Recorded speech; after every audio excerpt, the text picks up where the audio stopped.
Hi hello welcome back to cook with Sharbani. నేను మీ కవిత దేవరాజ్. నా ఛానల్ని ఫస్ట్ టైం చూసిన వాళ్ళు ఫస్ట్ సబ్స్క్రైబ్ చేసి లైక్ చేసి పక్కనే ఉన్న బెల్ ఐకాన్ యాక్టివేట్ చేసేసుకోండి. ఈరోజు మనం ఏలక్కాయలతో చట్నీ చేయబోతున్నాము. చాలా చాలా టేస్టీగా ఉంటుంది, ఈజీ ప్రిపరేషన్ ఉంటుంది. తప్పకుండా ట్రై చేయండి. డైరెక్ట్గా ఏలక్కాయ తినని వాళ్ళు ఇలా ట్రై చేయండి, తప్పకుండా ట్రై చేయండి, చాలా చాలా బాగుంటుంది.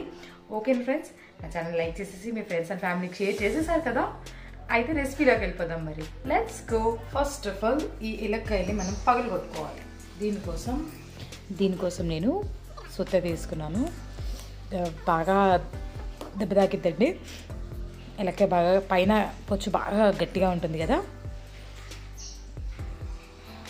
కింద పెట్టి కొడితే కానీ వెళ్ళలేదు. చూసారా ఎంత బాగుందో, లోపల ఈజీగా వెళ్తుంది. కొంచెం పండింది కాబట్టి, కాయ అంటే బాగా ఒగరుగా ఉంటుంది కానీ ఇది కొంచెం పండింది, చాలా బాగుంటుంది టేస్ట్. దీన్ని ఇలా కాకుండా దీన్ని ఊరికే ఇలాగా బెల్లం కానీ చక్కెర కానీ కలుపుకొని తిన్నా చాలా బాగుంటుంది. తెలుసా మీకు ఆ విషయం? లేదంటే ఇప్పుడే నేను చెప్తే తెలుసుకున్నారా? కామెంట్ బాక్స్లో తెలియచేయరా? నాకు కామెంట్స్ రావట్లేదండి, కామెంట్ చేయండి. కొత్త వంటకాలు ఏమైనా కావాలన్నా కానీ, నా వంటకాలు ఎలా ఉన్నాయి అనేది కానీ, ఓకేనా? మీ ఫ్రెండ్స్ అండ్ ఫ్యామిలీకి షేర్ చేయండి. వావ్, చూసారా ఇది ఎంత బాగుంది. ఇది ఇంకా కొంచెం ఎక్కువ పండిందనమాట, చాలా బాగుంది టేస్ట్. దీనికి నేను పచ్చడి చేస్తూనే కొంచెం పక్కన పెట్టుకున్నాను అనమాట, చక్కెర కలిపేసి. లాస్ట్లో చూపిస్తాను, తింటే ఉంటుంది అసలు కిరాక్ అనమాట. ఇప్పుడు దీంతో మనం పచ్చడి చేసేసుకుందాం. పచ్చడి కోసం ఫస్ట్ ఒక కడాయి తీసేసుకొని దాంట్లో ఆయిల్ వేసేసుకొని మనం శనగపప్పు, మినప్పప్పు, ధనియాలు, జీలకర్ర అండ్ ఎండుమిర్చి, మళ్ళీ పచ్చిమిర్చి కూడా. ఎందుకంటే ఇది బాగా ట్యాంగీ ఫ్లేవర్, అంటే పుల్ల పుల్లగా ఉంటుంది కాబట్టి కొంచెం మిరపకాయలు ఎక్కువ, కారం ఎక్కువే పడుతుంది అనమాట. కొద్దిగా పసుపు వేసేసాను, బాగా మగ్గేసాయి. స్టవ్ ఆఫ్ చేసేసాను. దీనికి నేను ఇప్పుడు రోట్లు దంచబోతున్నాను. చూసారా నా రోల్ బాగుందా? కామెంట్ చేసి చెప్పండి, మీ దగ్గర ఉందా? నా దగ్గర చిన్నది కూడా ఉంది. నేను ఎప్పుడైనా ఇలా పచ్చళ్ళకు అవసరం ఉంటే ఇది వాడతాను. మ్యాక్స్ మిక్సీయే, బట్ ఇది పచ్చడిలో చేస్తే చాలా బాగుంటుందని చెప్పేసి, పచ్చడి రోట్లో చేస్తే బాగుంటుందని చెప్పేసి ఇలా తీసాను అనమాట. దంచుతుంటే మీకు ఏదైనా పాట గుర్తుకొస్తుందా? కామెంట్ చేయండి. నాకైతే దంచవి, మన బాలయ్య సాంగ్ దంచవే మేనత్త కూతురు, చాలా కష్టపడ్డానండి. చూసారా మెత్తగా అయిపోయింది. మన పప్పులు అవన్నీ మెత్తగా అయ్యే వరకు ఇలా రుబ్బేసుకోవాలి.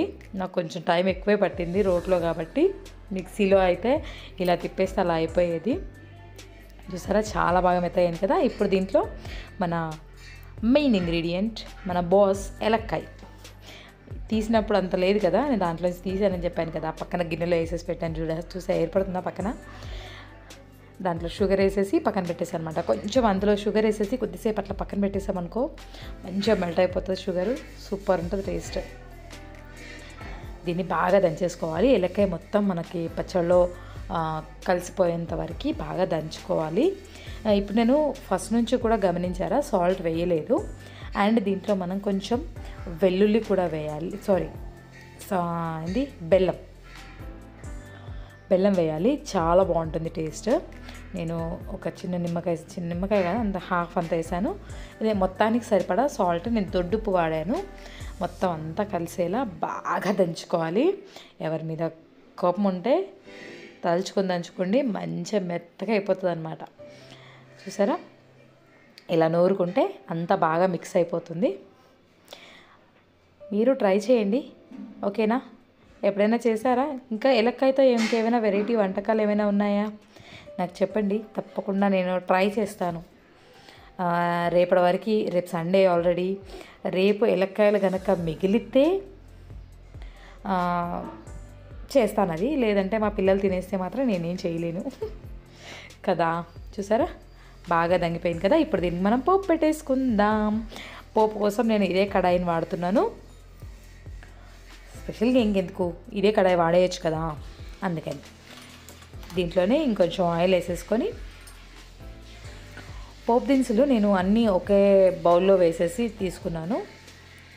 దీంట్లో జీలకర్ర, ఆవాలు, శనగపప్పు, మినపప్పు అండ్ 2 ఎండుమిరపకాయలు వేసాను.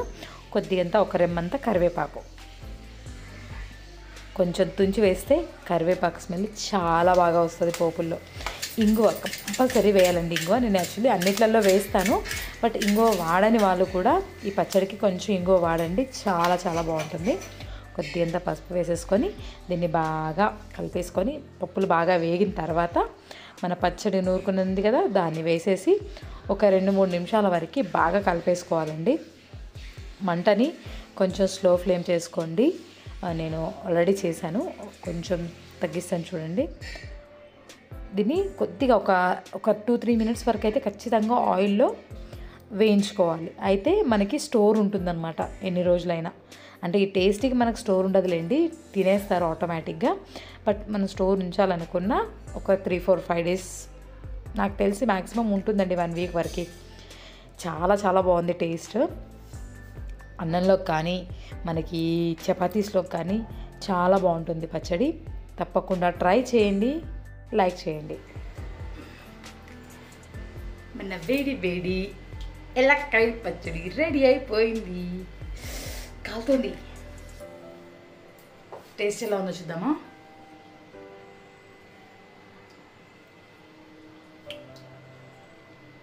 ఎక్స్ప్రెషన్ చూసారా? వావ్, సూపర్ ఉంది. సాల్ట్ కూడా కరెక్ట్గా సరిపోయింది. మీరు టేస్ట్ చూసుకొని తక్కువ పడితే వేసేసి వేడి మనం పోపేసాం కదా అప్పుడు కలిపేసుకోవచ్చు. బట్ నాకు మాత్రం నేను దొడ్డుపేసాను కదా కరెక్ట్గా సరిపోయింది అనమాట. కిరాకుంది. తప్పకుండా ట్రై చేయండి. ఎలా వచ్చింది నా కామెంట్ బాక్స్లో తెలియచేయండి. నా ఛానల్ని సబ్స్క్రైబ్ చేసి లైక్ చేసి షేర్ చేయడం మాత్రం మర్చిపోద్దు. ఓకేనా ఫ్రెండ్స్, నేను ఇది తినేస్తానే. అండ్ మీకు ఇంకోటి చూపించాను, దిస్ ఈజ్ సేమ్ ఎలక్కాయ విత్ షుగర్. కొంచెం అది ఎలక్కాయని దీంట్లో షుగర్ వేసేసి కొంచెం సేపు ఇలా కలిపించామనుకోండి, అసలు ఇది ఇంకో డిఫరెంట్ టేస్ట్. సూపర్ ఉంటుంది. ఊళ్ళలో రేణుగాయలు తింటాం కదా, ఆ టేస్ట్ వస్తుంది అనమాట. మస్తు ఉంటుంది. ట్రై చేయండి రెండు కూడా. ఎలా వచ్చిందో నాకు చెప్పండి. పచ్చడి ఇంకా టేస్ట్, స్పైసీ, అది స్వీట్, ఇది హాట్. అలా ఊరుగా కూడా తినేయచ్చు.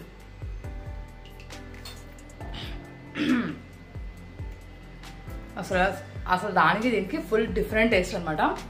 తప్పకుండా ట్రై చేయండి. ఎలా వచ్చిందో కామెంట్ బాక్స్లో తెలియచేయండి. ఓకేనా friends, bye. Thank you for watching my channel and support me always.